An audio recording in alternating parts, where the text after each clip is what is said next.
Dieu, viens à mon aide. Seigneur, viens à mon secours. Gloire au Père, au Fils, au Saint-Esprit, maintenant et toujours. Dans les siècles des siècles. Amen. Alléluia.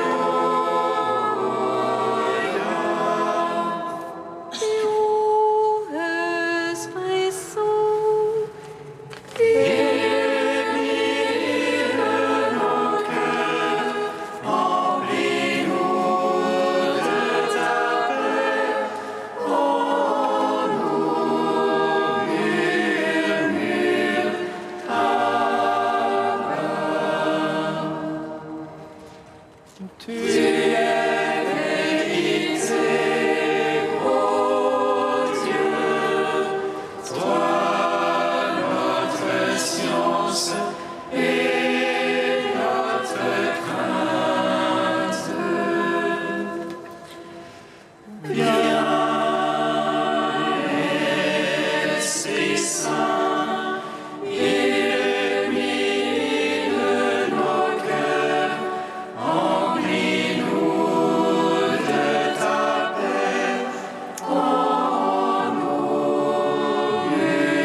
Par ta croix, Seigneur, tu as détruit la mort.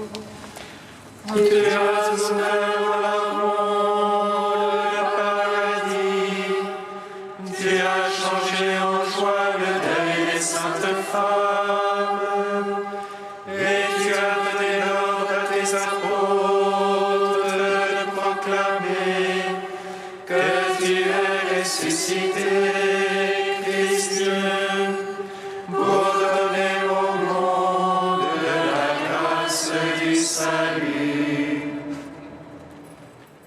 Par ta croix, Seigneur, tu as détruit la mort, tu as ouvert la honte, le paradis, tu as changé en joie le deuil des saintes femmes, et tu as donné l'ordre à tes apôtres de proclamer que tu es ressuscité, Christ Dieu, pour donner au monde la grâce du salut. Par ta croix, Seigneur, tu as détruit la mort, tu as ouvert au larron le paradis, tu as changé en joie le deuil des saintes femmes, et tu as donné l'ordre à tes apôtres de proclamer que tu es ressuscité, Christ Dieu, pour donner au monde la grâce du salut. Psaume 118, strophe 18. Brûlante ta parole, Seigneur mon Dieu, c'est pourquoi ton serviteur l'a aimé.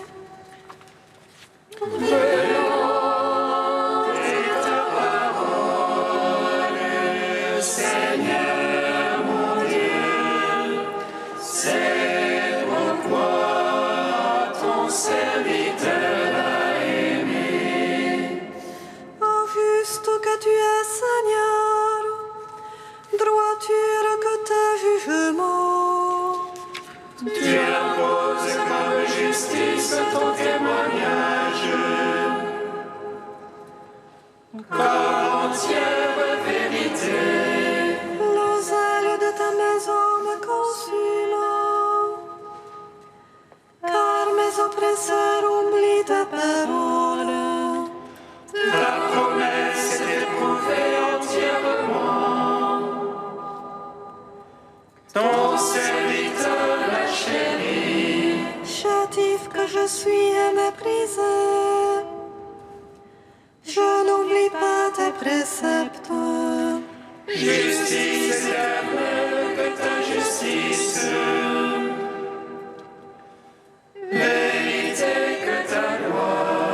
Angoisse, oppression m'ont saisi, tes ordres font mes délices.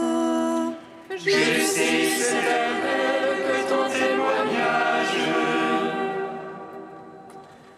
fais-moi comprendre et je vivrai. Gloire au Père, au Fils, au Saint-Esprit, pour les siècles des siècles. Amen. Brûlante est ta parole, Seigneur mon Dieu, c'est pourquoi ton serviteur a aimé. Psaume 28. Que le Seigneur nous bénisse et nous garde, que le Seigneur nous découvre sa face et nous donne sa paix.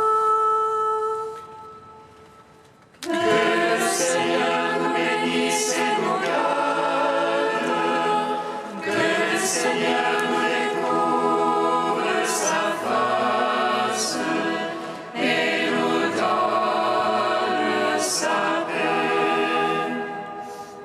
Rapportez au Seigneur, Fils de Dieu, rapportez au Seigneur gloire et puissance. Apportez-lui la gloire de son nom. Adorez-le dans son pavis de sainteté. La voix du Seigneur sur les eaux, le Seigneur sur les eaux innombrables. Voix du Seigneur dans la force. Voix du Seigneur dans l'éclat. Voix du Seigneur qui fracasse les cendres, qui fracasse les cendres du Liban. Il fait bondir comme un veau le Liban, le Syrion comme un jeune taureau. Voix du Seigneur dans l'éclat, elle taille des éclairs de feu. Voix du Seigneur qui secoue le désert, qui secoue le désert de Kadès. Voix du Seigneur qui secoue les térébentants, le Seigneur dépouille les futés. Le Dieu de gloire donne, dans son palais toutes les gloires. Le Seigneur a siégé pour le déluge, il siège au roi éternel.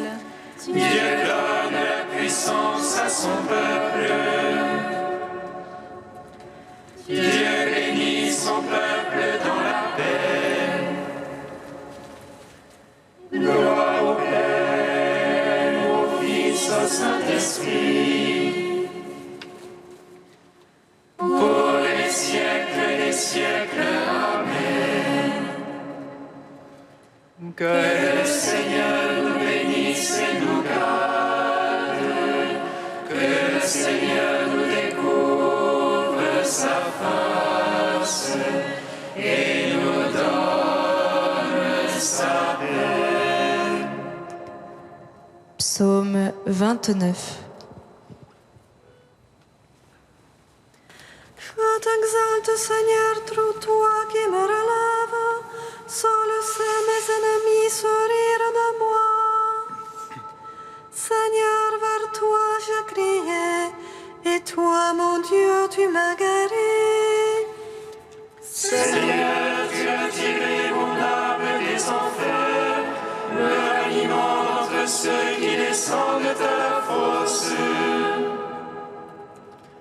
Jouez pour le Seigneur ceux qui l'aiment, louez sa mémoire de sainteté.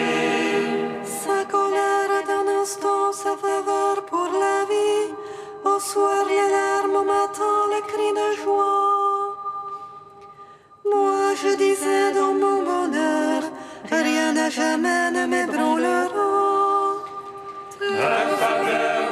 fixé sur de fortes montagnes, cache-tu ta face, je suis bouleversé.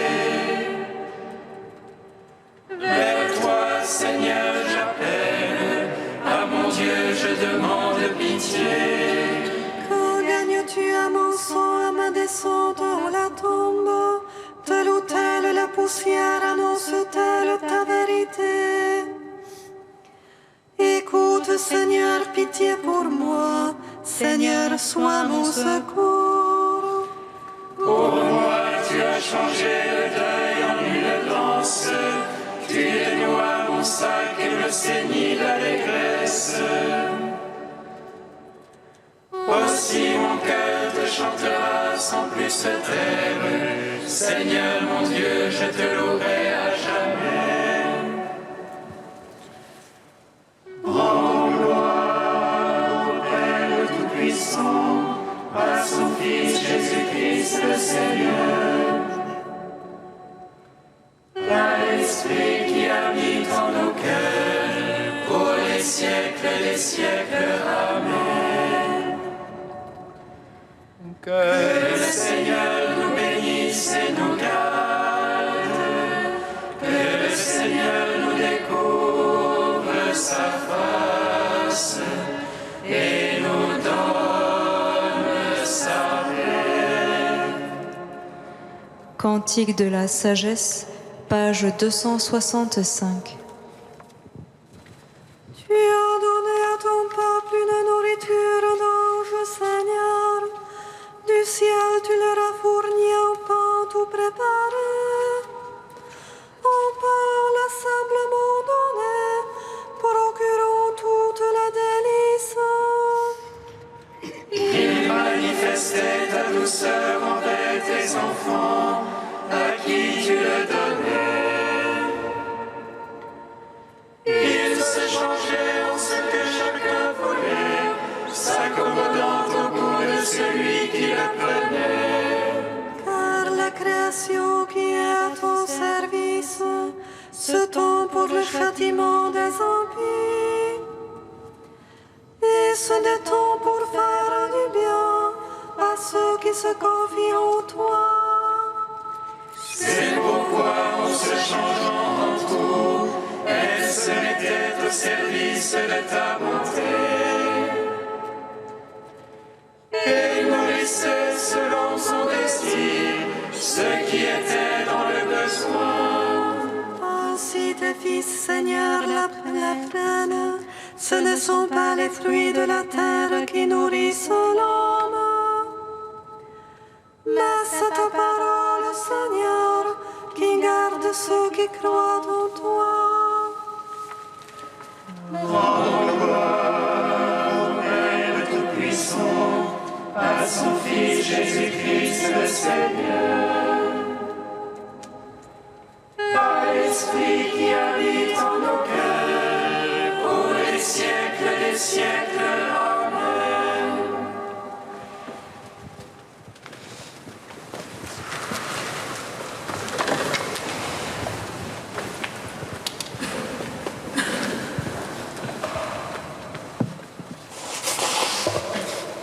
De Maurice Zindel, Vaincre la mort.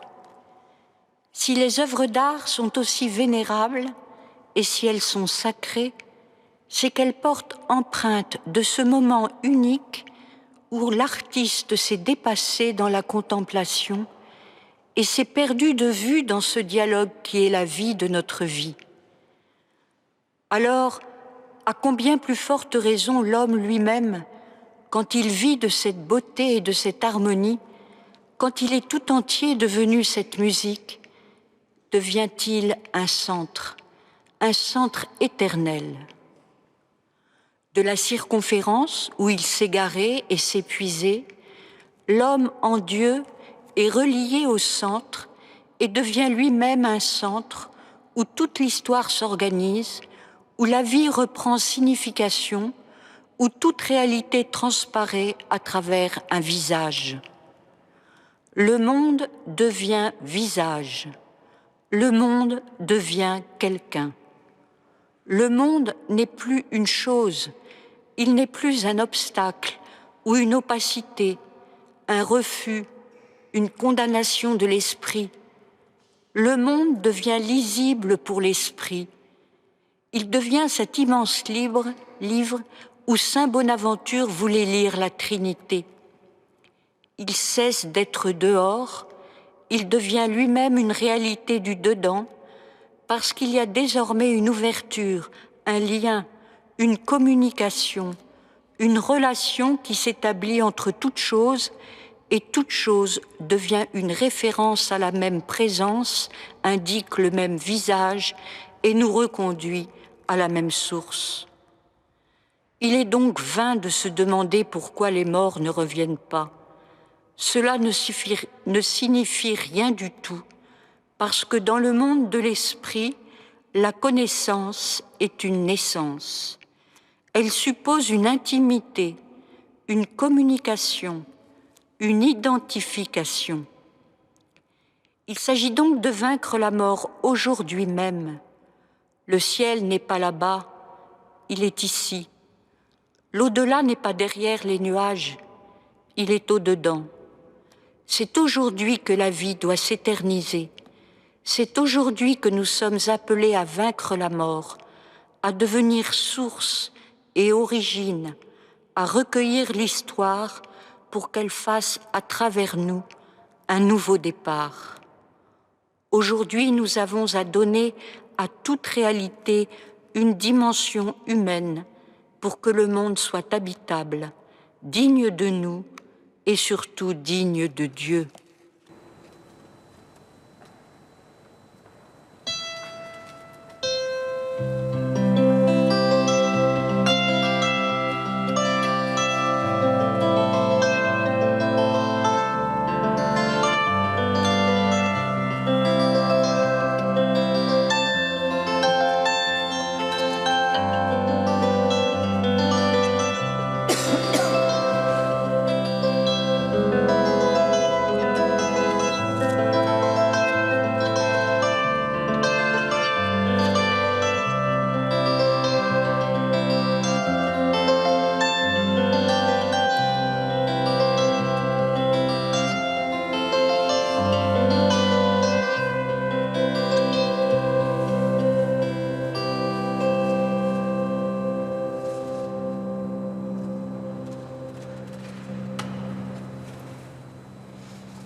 Que le Seigneur nous bénisse et nous garde. Que le Seigneur nous découvre sa face et nous donne sa paix. Que le Seigneur nous bénisse et nous garde. Que le Seigneur nous découvre sa face et nous donne sa paix. Si le Christ a connu la mort puis la vie, c'est pour devenir le Seigneur des morts et des vivants. Que le Seigneur nous bénisse et nous garde. Que le Seigneur nous découvre sa face et nous donne sa paix.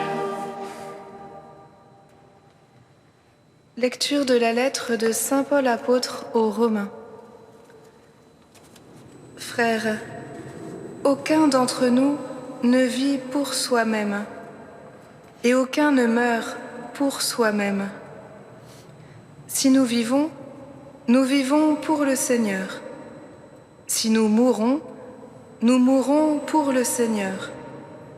Ainsi, dans notre vie comme dans notre mort, nous appartenons au Seigneur. Car si le Christ a connu la mort puis la vie, c'est pour devenir le Seigneur et des morts et des vivants. Alors toi, pourquoi juger ton frère? Toi, pourquoi mépriser ton frère? Tous, en effet, nous comparaîtrons devant le tribunal de Dieu, car il est écrit « Aussi vrai que je suis vivant, dit le Seigneur, tout genou fléchira devant moi, et toute langue proclamera la louange de Dieu. » Ainsi, chacun de nous rendra compte à Dieu pour soi-même. Gloire et louange à toi, Alléluia. Gloire et louange à toi, Alléluia.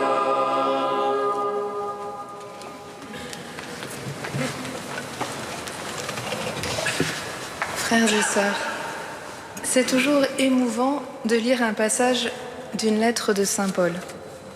Les premiers chrétiens nous sont ainsi tellement proches. Ici, c'est à ceux de Rome que Paul écrit, dans un contexte qu'il nous faut rappeler pour bien comprendre son exhortation. Parmi les Romains devenus chrétiens, il y a ceux qui, plus radicaux, ont tendance à bannir toute référence païenne dans leur vie quotidienne. Ils se sont convertis au Seigneur, ils brûlent maintenant ce qu'ils ont adoré jadis. Ils jeûneront désormais de toute viande, puisqu'on offre aux divinités païennes des viandes en sacrifice. Et puis il y a ceux qui, rationnels, disent que les divinités païennes sont réduites à néant par la foi au Christ ressuscité. Ils peuvent donc, avec raison, manger de la viande, même sacrifiée aux idoles, puisque ces idoles ne sont rien, ces dieux n'existent pas. Et puis, il y a ceux que Paul nomme les faibles, ceux qui ne savent plus quoi ni comment manger au milieu de ces deux courants et qui ont peur de pécher en mangeant ou en jeûnant. Alors Paul prend la plume, car, comme il le dit lui-même, le royaume de Dieu n'est pas affaire de nourriture et de boisson, et il serait dommageable que la communauté se divise pour si peu. Maintenant que nous avons un peu mieux le contexte, facilement transposable d'ailleurs à toute vie communautaire, familiale ou paroissiale, en d'autres termes sans doute qu'une histoire de viande, voyons l'argumentaire plein de finesse de Paul. Il cherche d'abord à mettre en valeur la bonne intention de deux attitudes. Ceux qui mangent le font pour le Seigneur, ceux qui jeûnent le font pour le Seigneur.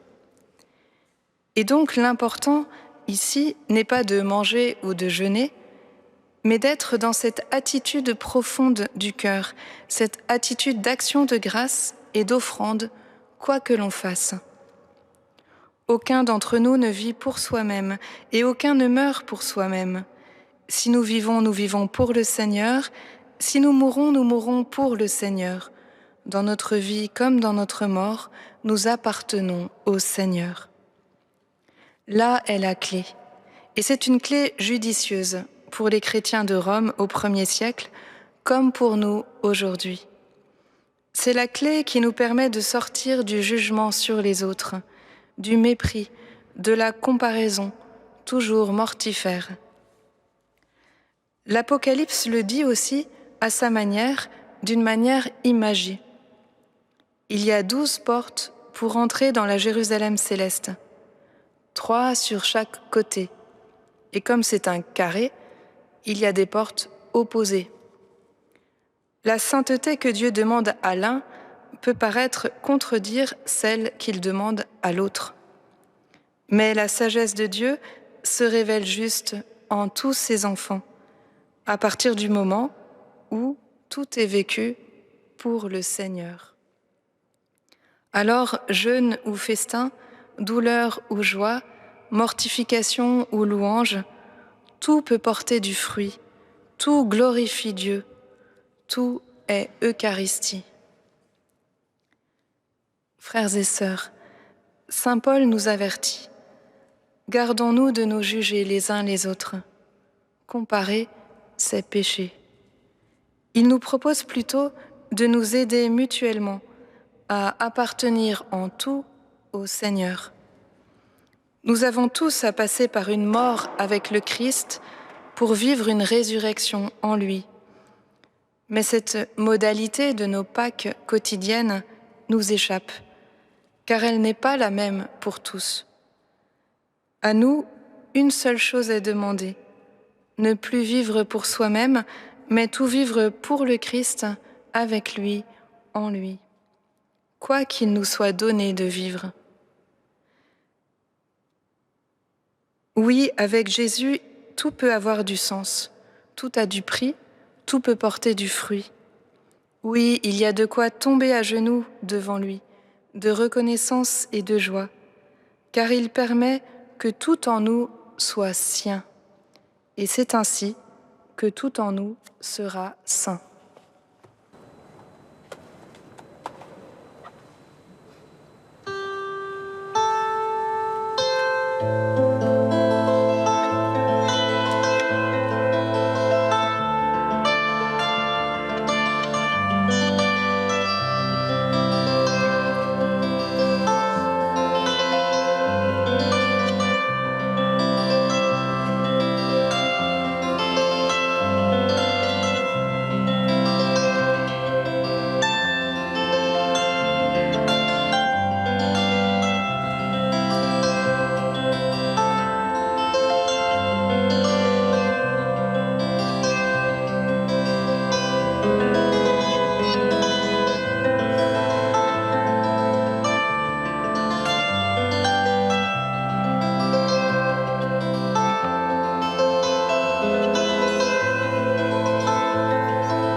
Seigneur, nous te prions. Seigneur, nous te prions.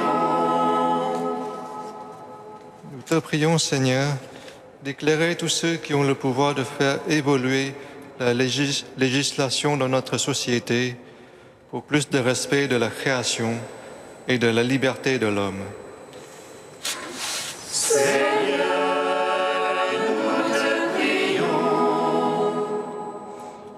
Nous te prions, Seigneur, de donner des capacités d'écoute et de négociation aux artères des conflits sur notre terre.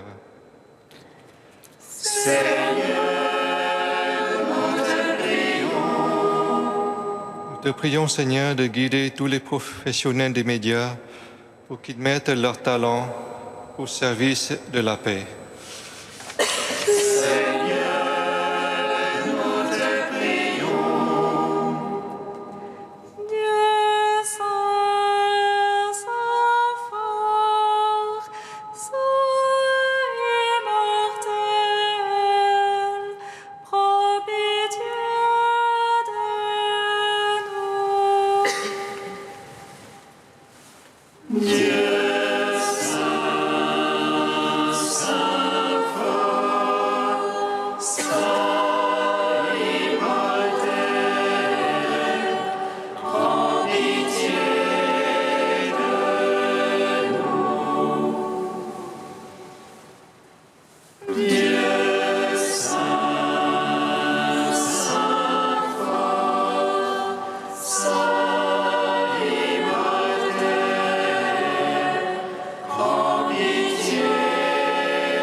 Quoi que nous fassions, que ce soit pour toi, Seigneur, à ton commandement nous osons dire: Notre Père qui es aux cieux, que ton nom soit sanctifié, que ton règne vienne, que ta volonté soit faite sur la terre comme au ciel.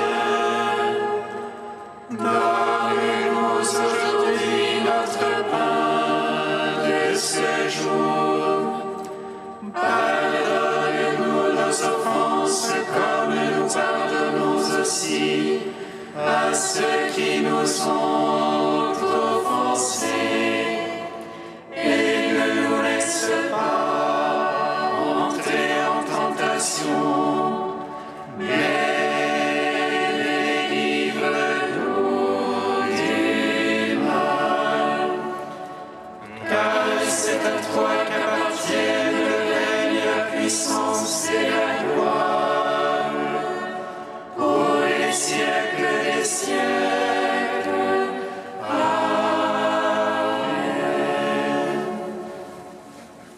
Dieu de puissance et de miséricorde, c'est ta grâce qui donne à tes fidèles de pouvoir dignement te servir. Accorde-nous de progresser sans que rien nous arrête vers les biens que tu promets. Par Jésus-Christ, ton Fils, notre Seigneur et notre Dieu, qui vit et règne avec toi et le Saint-Esprit, maintenant et pour les siècles des siècles. Amen. Bénissons le Seigneur. Rendons grâce à Dieu. Amen. L'ange annonça à Marie qu'elle serait la mère du Sauveur. Et elle conçut de l'Esprit Saint. Réjouis-toi, Marie pleine de grâce, le Seigneur est avec toi.